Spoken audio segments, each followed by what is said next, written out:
Good morning, everyone, and welcome to day 2 of the International Symposium. My name is Kevin Noe. I work in the Office of International Programs, and it's my pleasure to welcome you here this morning to our wonderful session titled Justice and Equity in the Face of Extractivism in Latin America, a transdisciplinary conversation on democracy, natural resources, and economic development. And I'm so happy to introduce all of our wonderful panelists here today. First up, we have Andrea Buduen-Fara, Assistant Professor of Ecosystem and Science and Sustainability at CSU. Joel Correa, Assistant Professor in the Human Dimensions of Natural Resources. Marcela Velasco, Associate Professor in Political Science at CSU. Ryan Fincham, all the way here at the end, the Director of the Center for Protected Area Management at Colorado State University. And Paula Cepeda, a PhD student in Human Dimensions of Natural Resources. And before we begin, I'd like to ask all of our audience members to assist us. After this session, for those of you in the room, please scan the QR code to leave feedback. And for those of you online, you will receive a link after today's Zoom session. And with that, welcome, and I'm going to turn the floor over to our wonderful presenters. Thank you so much, Kevin. I really appreciate that. Thank you. Here we go. No, wonderful. Thank you so much. Great to be here today. Thanks everybody for your time and attention as well. It's wonderful to have the opportunity to speak at the International Symposium and to share some of our work. I'm not going to repeat the long title that we have, but I will actually say that the title is quite complex insofar as it might be a little jargony. So I'm going to spend a little bit of time unpacking that jargon in just a moment so that we're all on the same page. My name is Joel Correa. I'm an assistant professor in Human Dimensions of Natural Resources here at Colorado State University. And I do a lot of work that is intersecting with processes of democratization and especially democratization in the wake of authoritarian regimes and the democratic transition in Latin America, because I particularly work with indigenous peoples and what some call the rights revolution, or this multicultural turn toward granting multicultural rights for indigenous peoples in Latin America, and trying to understand like the processes that unfold through that. But I'm not going to talk about any of that today. Instead, we're going to talk about something that, an initiative that we're all working on together in different ways, and we're all involved in different ways. And I'm going to just give a little bit of pretext for that, and for a little pretext for some of our conversation and why we're here today talking together. So in Latin America, democracy has been thwarted by extractive regimes that exclude many populations, and particularly indigenous and Afro-descendant populations. And they are excluded generally from environmental decision-making and often from enjoying the benefits of natural resources, while these processes degrade the environment in ways that disproportionately harm frontline communities. Many people would call this climate or environmental justice in more common like parlance and terms. And at the same time, these processes of development and extractive development often undermine the well-being of people around the world through the biodiversity and climate crisis that emerges through these forms of extractive development and destructive development.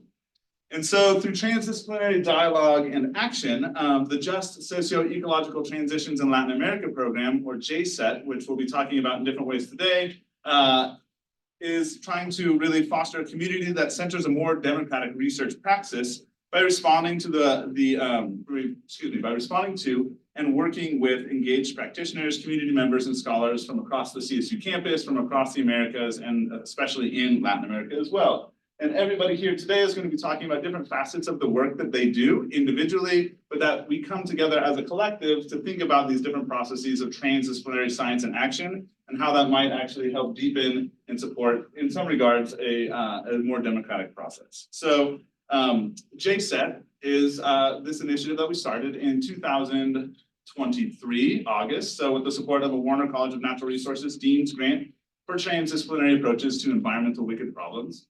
Another big and long term, but really it was like this initiative to come together, to think together, to draw together a transdisciplinary team, to think about these really challenging and complex issues. And what we're really doing in many ways is thinking about these issues with regard to the development challenges, social and environmental and economic inequality, thinking about the climate crisis, thinking about biodiversity crisis and conservation in many different regards. So that's kind of like the nutshell, big umbrella of JSET and the impetus for why we're together and thinking together. But oh my gosh, it is a lot of word soup. And what does it all mean? So I want to just take a second and unpack some of these key concepts that we're all going to be talking about in different ways throughout the talk today. So there are 3 key concepts to clarify for everybody. The first one is transdisciplinarity. What is that? That's something that we've been debating and talking about for the better part of this entire academic year through all sorts of different conversations and seminars. But transdisciplinarity is more than just interdisciplinarity. That is, it's more than just a political scientist, an ecologist, a sociologist, and an engineer together thinking about a problem together. It's about the ways in which we produce knowledge, co-produce knowledge, and put knowledge and science into action and service with community partners and practitioners as well.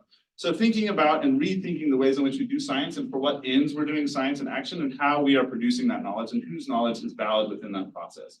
So transdisciplinarity can be an engineer, a political scientist, a sociologist, working together to think about a problem like the ways in which climate change affects flood and drought in a certain area. But we're also very concerned and invested in working with community partners and practitioners to respond to their interests, to bring them into the research process and to develop tools and outcomes that are meaningful for positive change. When we talk about just transitions, that's often a term that's associated directly with climate change. So thinking about the decarbonization process, how we move from a carbon-based economy to a post-carbon economy in a way that is rapid, profound, but also centers justice for the different communities and peoples that will be affected by that.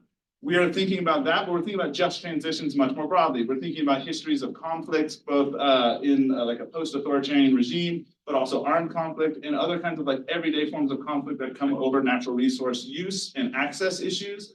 We're thinking about the socio-ecological systems and the ways in which they're changing rapidly through different forms of development and how to transition to more just and effective and inclusive ways of doing development that is truly sustainable, that ensures rights and inclusion for different communities and peoples. And so we're thinking expansively about this idea of just transitions.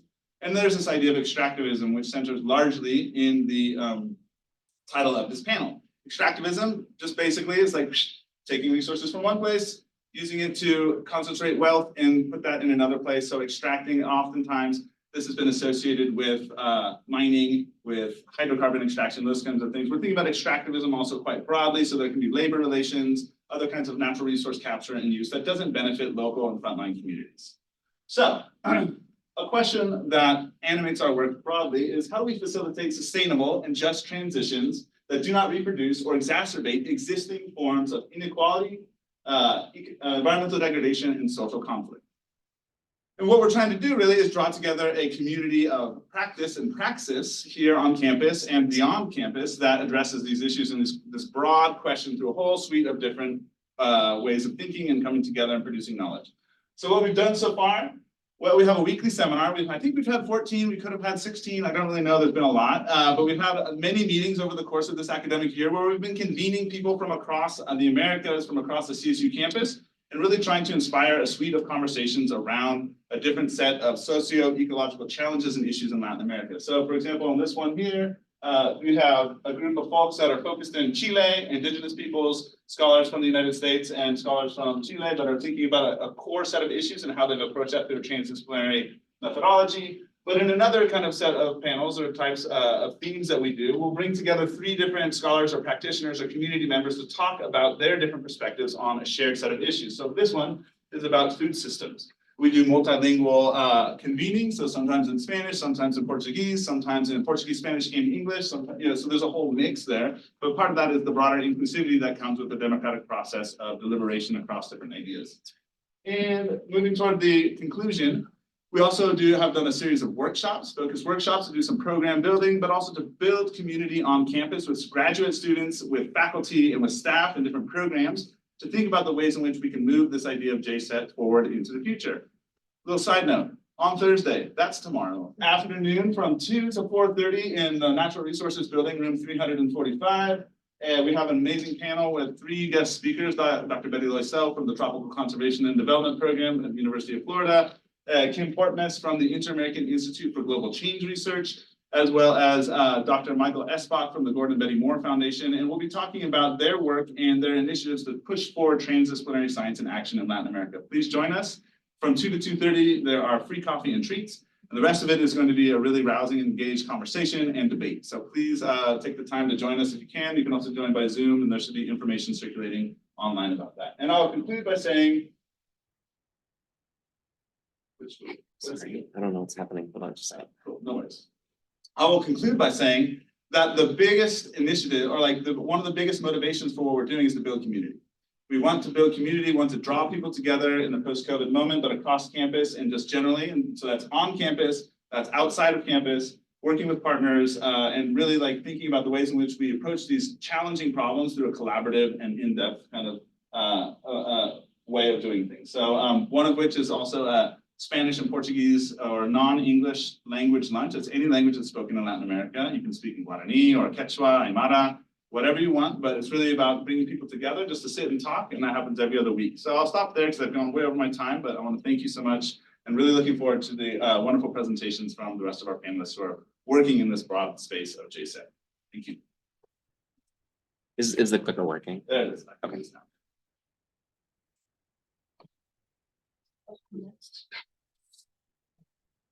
All right, hi everyone. I can't talk as fast as Joel, but I'll try to. Probably should. All right, so I want to talk about my ongoing work on collective trauma. I am a political scientist. I've been doing for a long time work with indigenous communities, Afro-Colombian communities in Colombia, engaged work, collaborative work. And one of my last fieldwork experiences really brought up the issue of collective trauma. So in my work, I am trying to analyze or explore how traumatic events akin to those deeply rooted in individual psyches are also embedded in space, in territories, and they permeate everyday life. And they affect agency and reshape identities, and they have a major political impact. So in this work, I guess I'm delving into a lesser explored area of just transitions, and it is to look at the immense burdens faced by indigenous peoples as they try to safeguard their livelihoods and autonomy against external economic and political pressures. These communities that are often characterized by their engagement in less exploitative economic activities, notably diverge from conventional market and capitalist economies. And in the specific context of Colombia, which has had 50 years of armed conflict, despite the fact that there was a peace negotiation and it's supposedly a post-conflict society, these communities continue to face a lot of violence. And this is violence just from armed groups, but also violent encroachment of extracted economies, both formal and informal. So mining, hydroelectricity, timber, all sorts of interests sort of arriving at their communities and creating not just the physical destruction of characterized by these sort of intensive extractive economies, but also an increasingly noticeable impact on people's feelings, emotions, and it's having a very detrimental impact on community relations, on networks, on trust, and that has a way of making it to politics and creating conditions that can undermine, and this is my main concern, that can undermine their capacities to self-organize, to continue being in the land, and to continue doing their traditional activities that we associate with conservation and more sustainable economies, etc. So this, all right. So here's the location of the fieldwork that I have done. This was fieldwork in 2018 and 2019. If you look at here, the little map of Colombia, up in the, what corner is that? Left-hand corner. So this is the Chocó Darien Ecoregional Complex. You might have heard about this region more recently because of migration. So this is a new reality they're facing. The border between Colombia and Panama right now has a huge flow of migrants from all over Latin America and the world. And that's having an impact also on indigenous and Colombian and Afro-Colombian communities. So I began with a group of people to explore these issues of trauma in this region where a lot of my fieldwork has happened, which is largely recognized as a biodiversity hotspot. and the traditional territories of both indigenous and Afro-Colombian communities, communities of African descent that still live in collected lands and use traditional livelihoods, and about 9 different indigenous cultures. This is the one of the groups that we worked with, and in fact, I have some of the, if you want, it's in Spanish of this collaborative work, so I have 3 copies if anybody's interested. So it was based on collaboration, and we worked with peer interviewers. The original objective of this work was to evaluate the conditions of the communities after conflict. So communities, environment, economies, organizations. And we went and did these interviews and worked together with peer interviewers, so people from different indigenous and Afro-Colombian organizations in the communities that I posted in showed in the maps. And one of the, well, not surprising, but one of the things, because it is Colombia, one of the things that we started to notice was the level of trauma in the interviews. People discussing, very clearly both psychological trauma, increasing problems of suicide, especially around, affecting young people. A lot of concern about the stability of their lands and their livelihoods in these lands, the impact of these economic activities on the land, and that it was just creating a lot of distress. So I began to home in on this. I just felt that it was a responsibility to address this and connect it to political science and to the impact of this on the organizations. So in general, I am looking at trauma through a territorial lens, which is also kind of a newer area. So trauma has been explored by all sorts of disciplines, obviously psychology, psychiatry, social work, anthropology, sociology, and more recently, political geography, and less so in political science. And we understand that it has a political impact. So that's what I'm sort of exploring. And I'm exploring this to unveil the geopolitical aware of trauma, which is revealing methods used to displace populations from their land and impose new forms of control. And these tactics, they are concerted tactics. They aim to induce psychological distress and disrupt the customary rhythms of daily life. And the purpose of this is to control people, land, and resources. And it's been, identified in our interviews. Also, Colombia's Truth Commission has plenty of evidence that this was a concerted strategy, both government, non-state actors, drug trafficking organizations, which are all, arriving in the region. And I'm also looking at how this trauma is sort of revealed in the land. And it creates another layer of meaning for people. So living and constantly being engaged and involved in a place where there was armed conflict, where there was combat, or where people were forced to leave, or where a church was destroyed, it continues to send them messages that maintain people,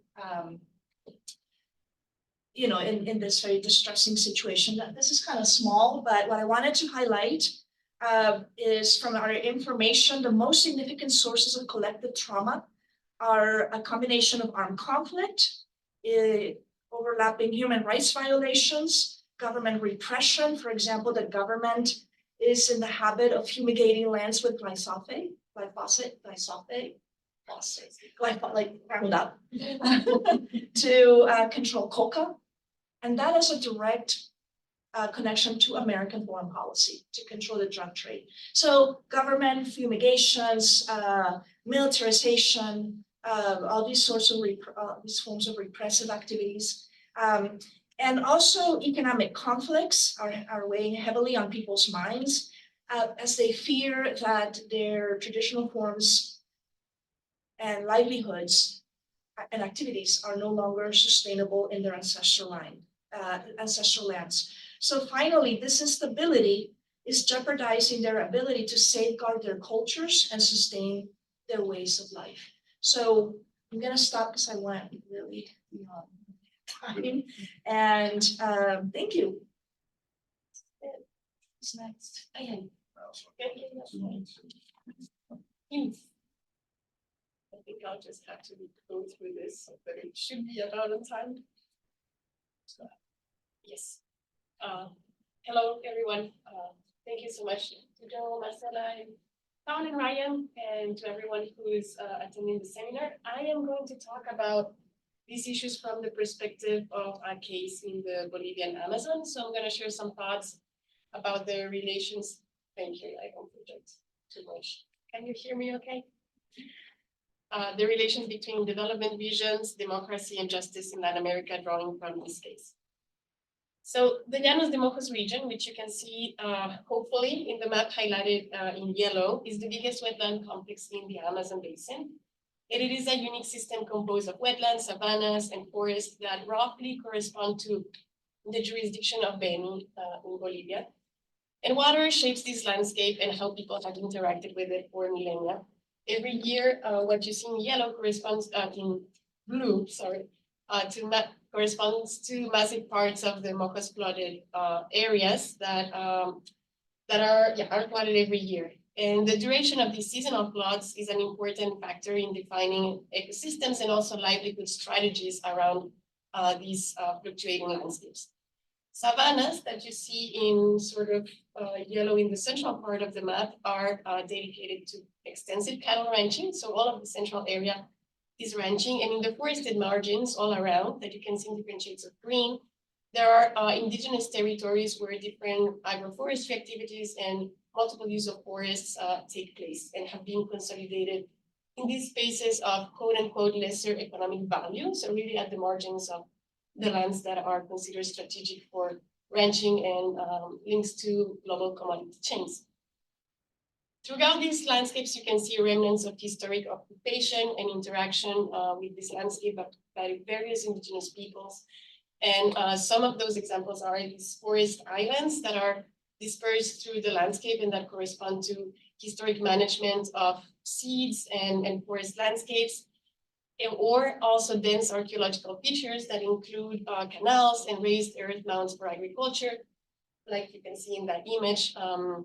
So it is a very complex biocultural landscape that shows a history of interaction between people and space. The landscape that we see today, sorry, I'm gonna help myself with the slides. The landscape that we see today is the result of multiple waves of colonial and settler oppression, as well as indigenous resistance and reivindication of rights, including the indigenous marches that led to the recognition of indigenous territories in Bolivia in 1990. So this originated in this region, but had national impact. And it was a decade overall of conquests in terms of rights within the limits of neoliberalism. And today, significant portions of these landscapes are titled to 18 different indigenous peoples, so half of the cultural diversity that's officially recognized in Bolivia.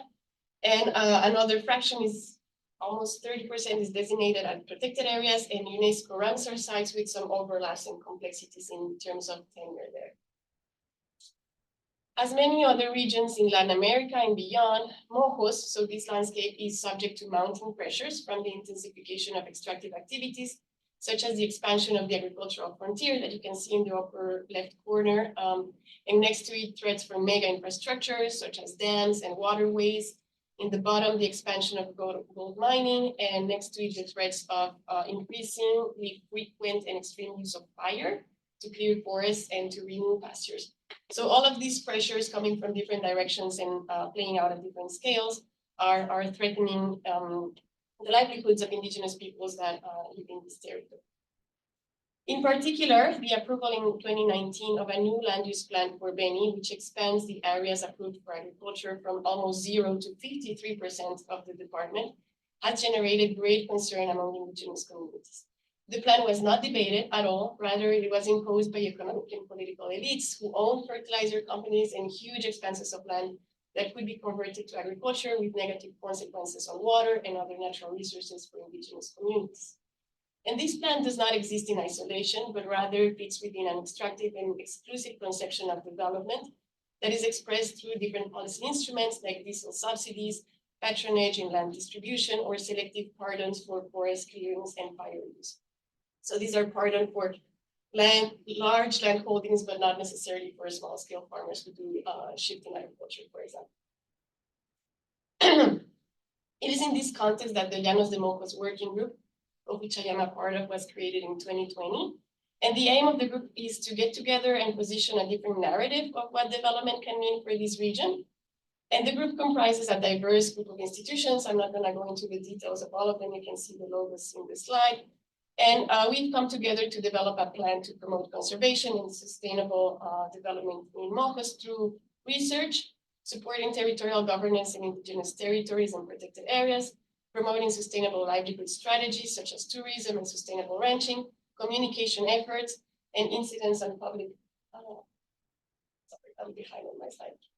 Incidents on public policies, especially on municipal level environmental management plans. So going to the local, given that the national landscape is so complex in terms of a clear agenda of extractive development.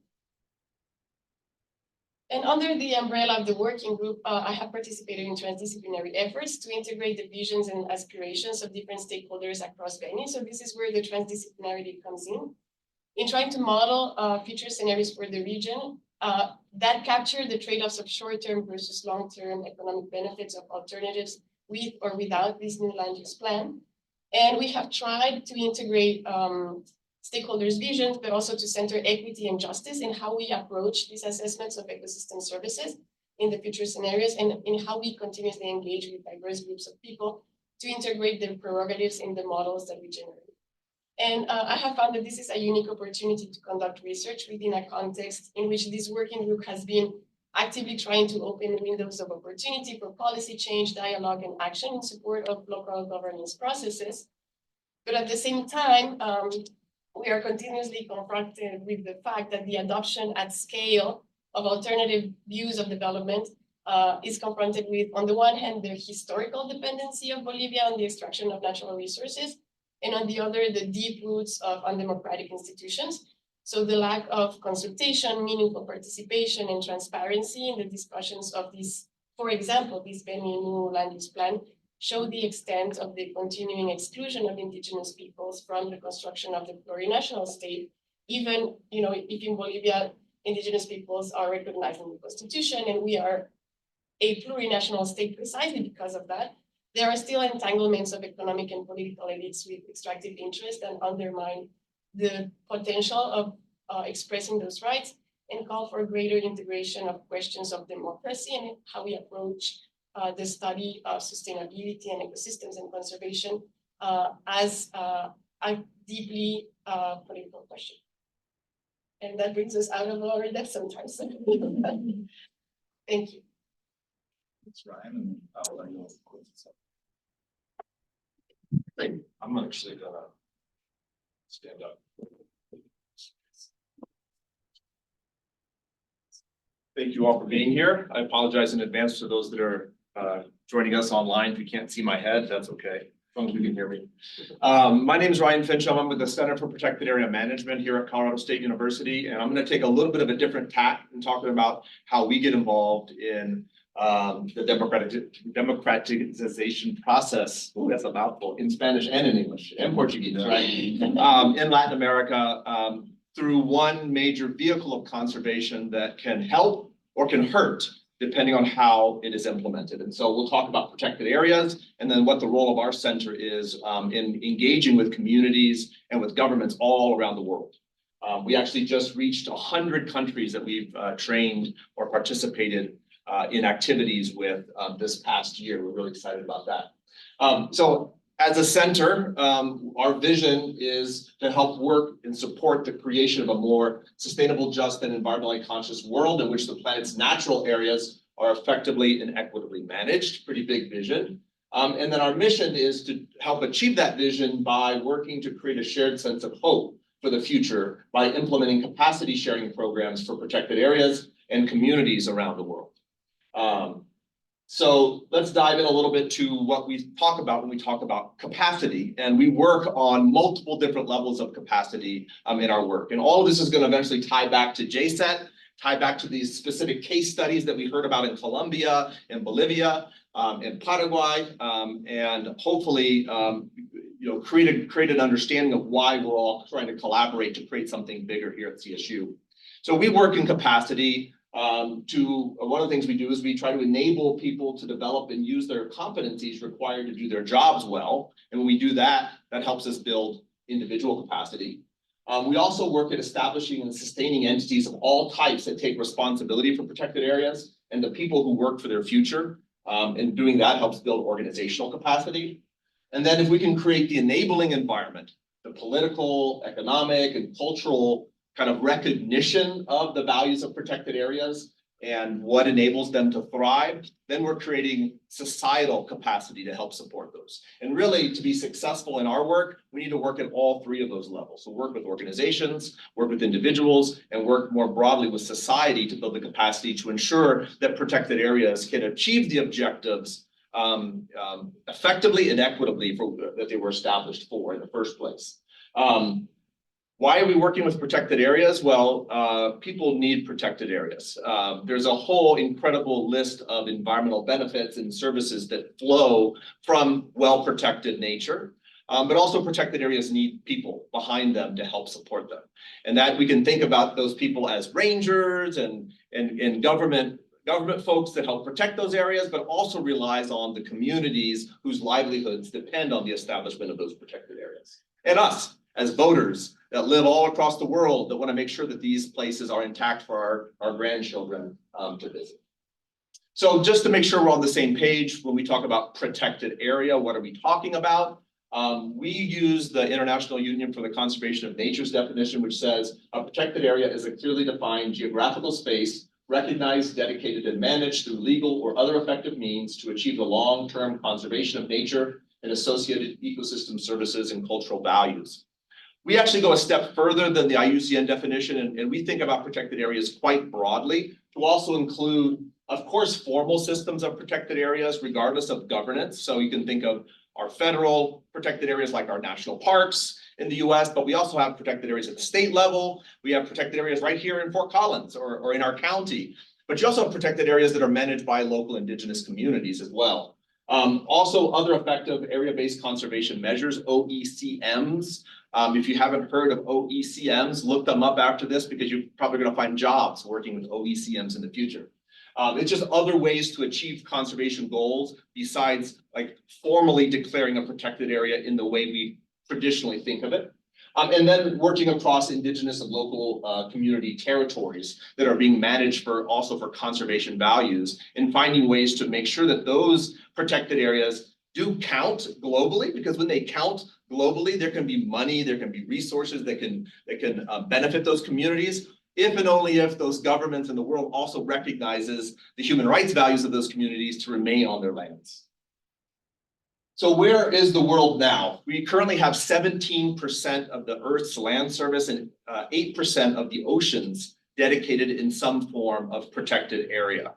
And yet we're marching towards 30% of the entire planet in some form of protection. The world has just recently agreed on this 30 by 30 goal, which would help us achieve 30% of protection by 2030. We're not going to achieve that goal, but it's an ambitious goal, and it's a goal that needs to be approached very cautiously and carefully for a number of reasons. First of all, the current protected areas that we have aren't necessarily well managed or well resourced. And second of all, if we too rapidly try to create and declare new areas, there's a high level of probability that we're going to make the same mistakes that were made in the past in terms of who is negatively affected by the creation of protected areas, which oftentimes is local and indigenous communities. And so this has to be approached very, very cautiously. But regardless, the world has said they want to do this, whether it's good or bad, whether we're going to achieve it or not. And if successful, this will make protected areas the largest single collective human land use decision on the planet.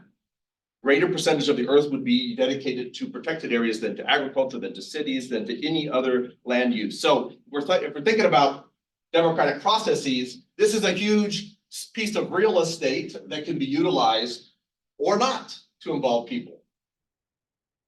So what do we need to achieve 30 by 30? Well, we're going to have to establish other effective area-based conservation measures, these OECMs that I mentioned. We need to train conservation leaders with the necessary technical competencies, the confidence to take action, the courage to lead with hope, and to do things differently. And build strong coalitions and partnerships that will ensure that protected areas are managed effectively and equitably. So these are all things that we're working on here at CSU through our center. We have kind of 4 main areas that we operate in. We work to share capacity across the global network of terrestrial and marine protected area managers and the communities that participate and benefit from those areas.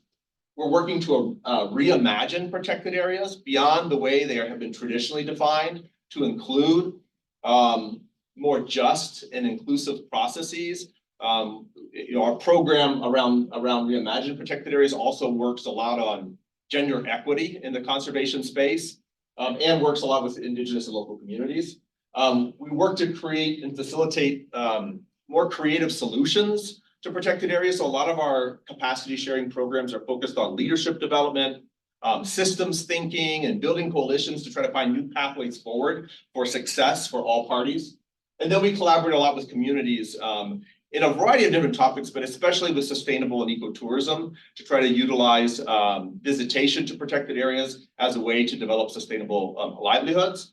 But also because visitation to protected areas also has a lot of mental and physical and emotional, social benefits for humans spending time in nature. And those benefits can also correspond with communities as well. So how do we do this work? Basically, we get invited to work in different regions around the world, either through their government protected area systems or through the communities directly. We don't work anywhere in the world that we haven't been invited to work. We assess the capacity needs, the gaps, and then we design, deliver, and then support the people that have participated in those capacity sharing programs over the long term. We have one community of learning and practice that's been active for 30 years now. We're dating all the way back to 1990. And we continue to build out new communities of learning and practice where people are engaging every day from dozens of countries to share information and ideas. And that specifically, you may hear the word capacity development, capacity building, training. Those words all, I think, have meaning, but they maybe have somewhat an implied unidirectional, like we know, and we know and we give and you receive, where capacity sharing is the term that we typically use because it's much more horizontal and more realistic about the fact that we all are our ability to learn and we all have an ability to share. And so what are protected areas' role in democratization? If this truly is the largest single land use decision that we've collectively made as humans, there's incredible opportunity here if there's accessibility, if people have access to these areas, if they feel like they're part of the solution. We talk about protected for people, not from people. So it's not easy, and protected areas have made a lot of mistakes in the past in terms of how they were declared. And so we don't throw the baby out with the bathwater, but we try to find new ways to move forward to make these more democratic spaces. Obviously, if these places around the world are going to continue to develop, we need sustainable flows of environmental services. One of my former colleagues who's retired now from conservation, Vance Martin, who started the Wild Foundation down in Boulder, one time said that the world economy is a wholly owned subsidiary of the environment. And so we have no prospect for future development, sustainable or otherwise, if the environment is not protected. So thinking about those flows of environmental benefits and how we can ensure them for all people.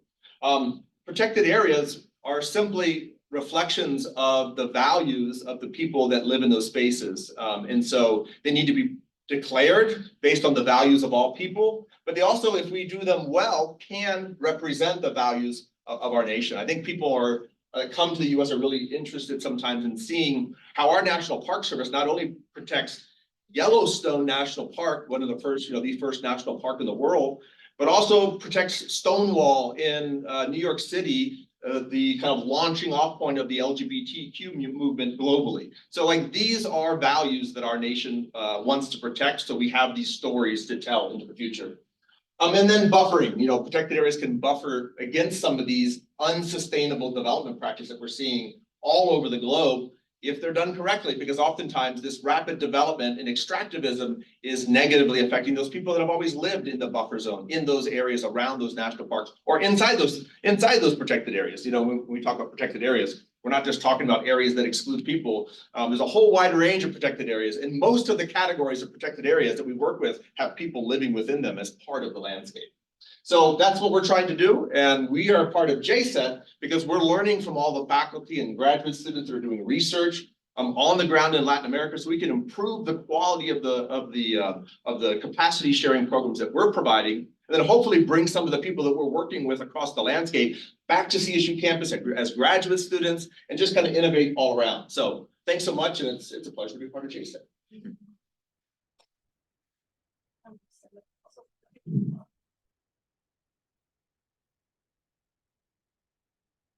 Hi everyone, thank you so much for being here. Today I want to show you some about my transdisciplinary journey into my research and my path in this grad program. So I'm a first year PhD student in the Human Dimensions of Natural Research program.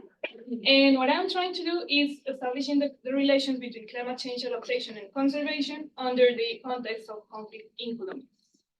But today I don't want to talk about this. I'm going to talk about my previous research and my previous experience and how I came up with this idea and the need of this kind of research. So I'm a biologist, I'm from Colombia, and for my undergrad research and for my master research, I was working with conservation through use. Conservation through use is basically study wide populations and establishing determine some sustainable rates of use for the conservation of those populations. So I was working in Colombia and I was working with 5 fauna species, and one of them I was working with the Quindío wax palm, that is the national tree of Colombia. Of course, up to that point, I thought that my research was complete because I was working with sustainable livelihoods and I was working with conservation and all the threats that this species face. So I was satisfied with my work and I was happy with my work. I was working, the dimensions of my system were basically based on the threats that this species face, that are basically deforestation, habitat destruction, among others.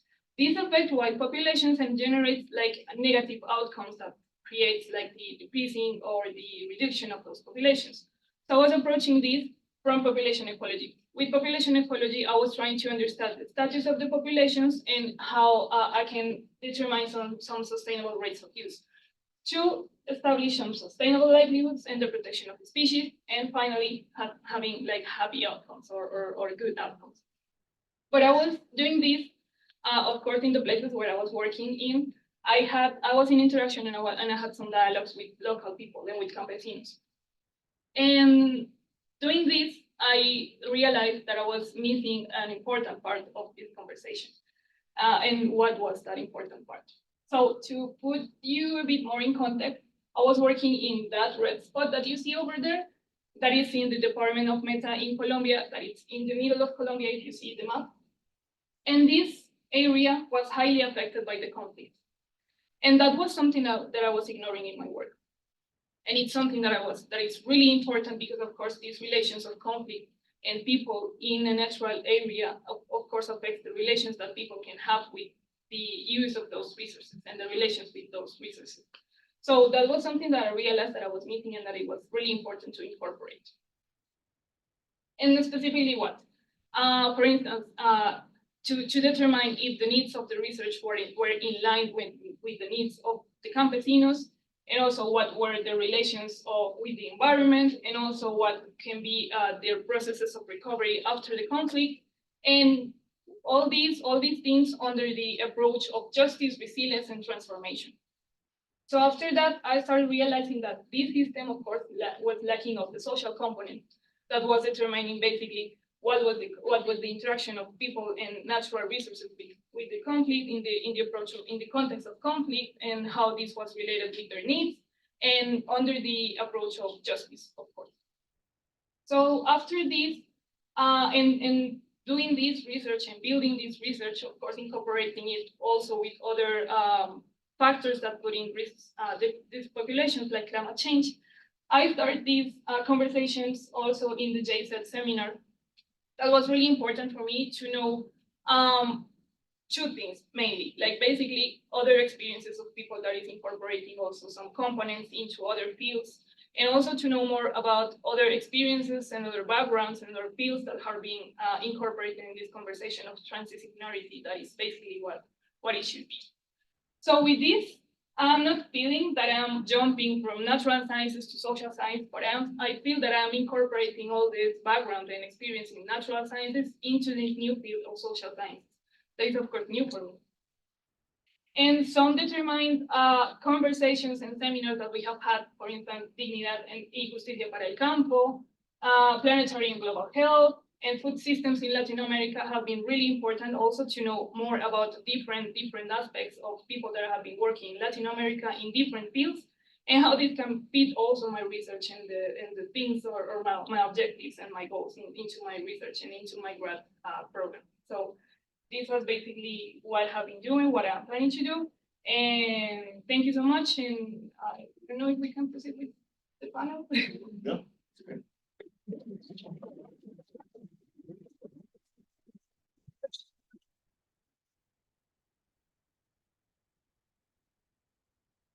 Thanks, everybody. Thanks so much for all the contributions. It's really wonderful to hear everybody's perspectives and experiences as well. And some of the motivation that brings us all together to think in different ways, to engage this idea of just socio-ecological transitions in Latin America in different ways. I think that the diversity of approaches, experiences, and perspectives in the panel is also evocative of some of the ways in which we're talking about in the beginning, how we're thinking expansively with some of these key concepts, like what does transdisciplinarity mean?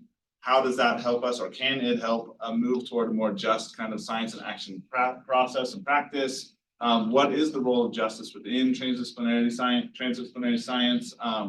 The question of extractivism and how social and ecological systems are rapidly changing for global economic development and across scale, so the local effects, regional kind of processes, and also like global markets and the ways in which people are connected across different scales and landscapes in ways that we might not think about, but that have very acute impacts on well-being, both environmentally, but also socially in so many different ways, from trauma to just like the everyday kind of experience of protected areas, of thinking about people who are also entering into their graduate studies and coming into the formation of their own kind of professional practice, and how they are drawing together different sorts of skills and tools to chart a pathway to address these complex issues. Because I think that that's also a key facet that we're all interested in, is that we recognize the deeply complex manner of all of these challenges and the different ways in which we're approaching them. So working with practitioners is like, there's a complexity there that is so distinct from like trying to think with the research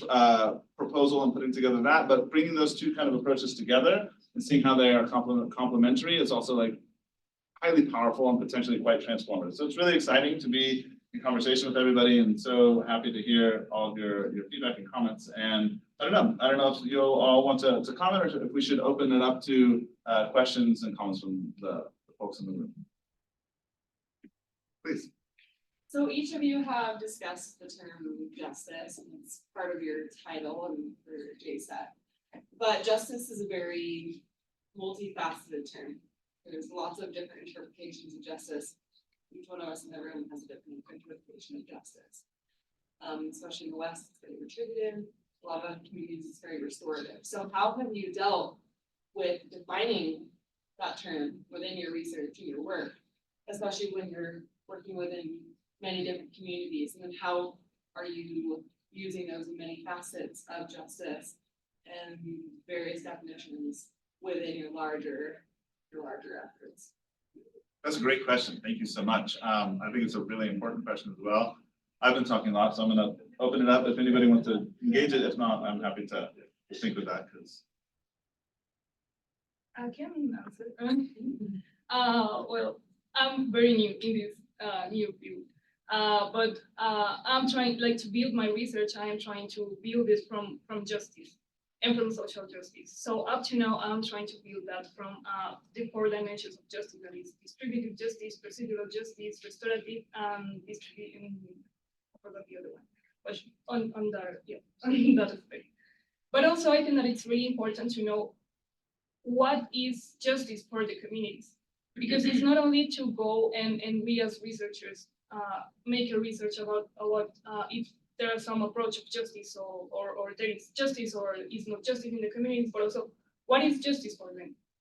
I think that it's really important to know that and to assess that, and it's of course like the two parts of the approach of justice that I want to incorporate into my research. Yeah, I echoing what Paula just mentioned, I think as important as it is to have that conversation, and we have been talking a lot about what we understand by transdisciplinarity and what does justice mean in different contexts, as important as it is to parse out what we mean, I think it's also important not to have a singular definition and that kind of inductive approach and engaging, like being open and incorporating different meanings of justice into how we approach it is very important. And I, for one, I'm also kind of new, even I feel like I've had an inclination to center justice in my work for a long time, but not to think through it theoretically and all of these different layers and implications. I have focused more on autonomy, which is very much related, but also a sort of foreign concept with all of its limitations. And yeah, I think it's kind of an invitation to have those plural views of these concepts without making them meaningless by being completely open, right? I think it's it's so complex, the idea of justice, right? And so there's like a juridical and concept of justice that's often used in kind of like normative law in the United States, and it even like shapes lots of constitutions in Latin America in the context with where we work. And so is justice possible through legal systems that might be colonial or are colonial in their creation and implementation, and the ways in which those laws are written and then enforced or not enforced or selectively enforced? That's a key factor and question, I think. And so also agreeing very much with what has already been said, I don't think we're forcing or working with a singular notion of justice, but I would say that a lot of our work, I think everybody, I think it's fair to say, we're working in very, as you mentioned as well, like very distinct contexts and very different like social groups, and like that changes from time to time. And so like these notions of justice and what that is always kind of changing as well. So for example, in some of my work with indigenous peoples in Paraguay and like looking at the Inter-American Court of Human Rights and like some of the ways in which decisions from that court have been implemented in favor of communities, asking communities partners about would land restitution bring justice after decades of dispossession? And the answer was no.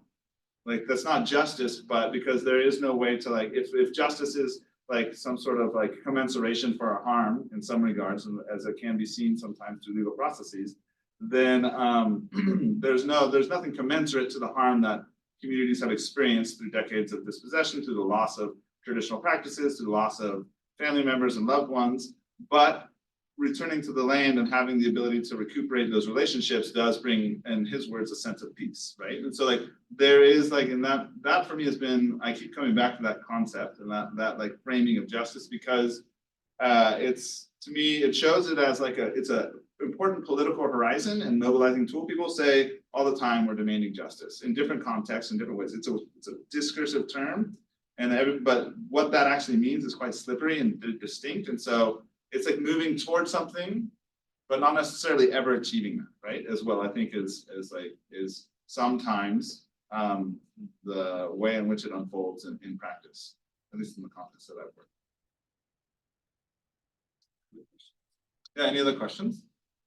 Fire one off, similar kind of situating your work or the populations you serve around the word democracy, right? We've heard a lot about how that's a system that has maybe disproportionately affected these populations and or right capitalist motivations, etc. Does that come up in your research of what system enables these populations to be effective or to heal, or because I'm sure they don't feel like they're well represented in the systems in which they exist. Just situating it in the year of democracy and how that may relate to some of the research that you've done. If we want to take that. I can just mention quickly that we don't talk about it at all in our work. Ours is all focused, because we work actually in countries that aren't even democracies, you know, that are very top-down authoritarian countries, but we can still talk about accessibility. And so if the government is going to make a decision to declare protected areas, what are they doing to ensure accessibility to those areas by the communities that rely on them, by the broader public in general, you know, and those kind of things. And so, yeah, but we don't do research, so we don't, you know, probably get into the weeds sometimes on defining terms and things like that. But I think from a very practical approach, when you think about democracy, it's really about, for us, it's about access to those protected areas, making sure that if spaces are going to be declared and set aside for all future generations, that there's processes in place that are driving towards the broadest potential sustainable access to those areas, whatever that means in different contexts around the world. And justice kind of falls along those same lines, where we're not really talking about justice with anybody either necessarily in a pure sense, but we're asking questions, like having these managers ask questions about who's not in the room when it comes time to do a management plan, and how are you going to get them in the room, or even something as simple as designing interpretive exhibits for a national park. You know, a flagship national park for the country, whose stories are or are not being told and why through those exhibits, and how can you improve that to tell the full story of that landscape. So I'll pass it off to somebody actually that may be touching the word democracy a little more squarely in their research. Well, I'm like the political scientist here, and but in my work, I don't explore for that particular these concepts. So otherwise, my research would get into a different whole perspective. However, this type of work that I'm doing is looking at issues of power asymmetries and power dynamics and the structural conditions that create these systems. So in a sense, by exploring this more emotional connection and these concerted efforts to undermine the power and to maintain these power asymmetries, you're saying a lot about justice and democracy, like a lot of the building blocks of a democratic system, whether you want to define that like, very, very, in a very limited way, like having the basic trappings of democracy that makes decision-making a little bit more participatory, or if you have a more complex understanding of democracy that would look at political, economic, social equality, which is very hard to achieve under a context of market economies. The basic building blocks are guaranteeing the basic humanity of people and their forms of organization, and that's just not happening. And it's a profound injustice. It's unconstitutional. It's an unconstitutional thing, and it's undemocratic. So that's my 2 cents in. Some of you guys had mentioned you've done interviews. How are the stories being shared out, and where are they being shared out? Just because I'm not even anything a part of science or environmental science. I'm a journalism major, but I'm just curious where I can learn more about the experiences of people. Okay, so my interview work, it's in Spanish, so we put it together as a report. So the way I do my work is I make sure that after my engagement I can return something. So it's presented in this work, but some of the interviews cannot be shared. Yeah, because of anonymity and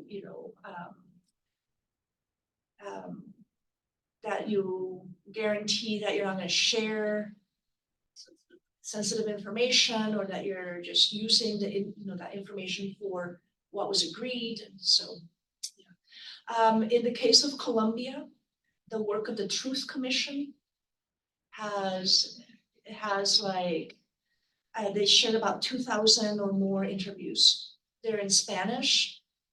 So there's, and they've made it public, anonymous interviews, but they're public. And they're online. You can just download those.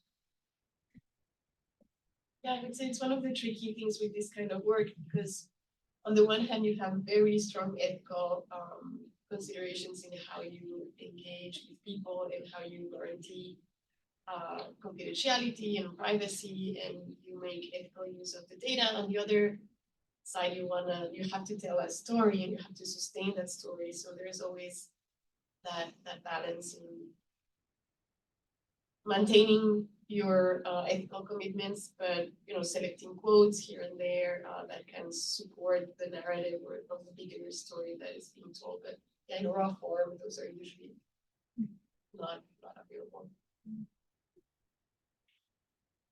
Well, thanks everybody so much for your comments, and thanks everyone in the audience for your time and questions, and it's been wonderful to be in conversation.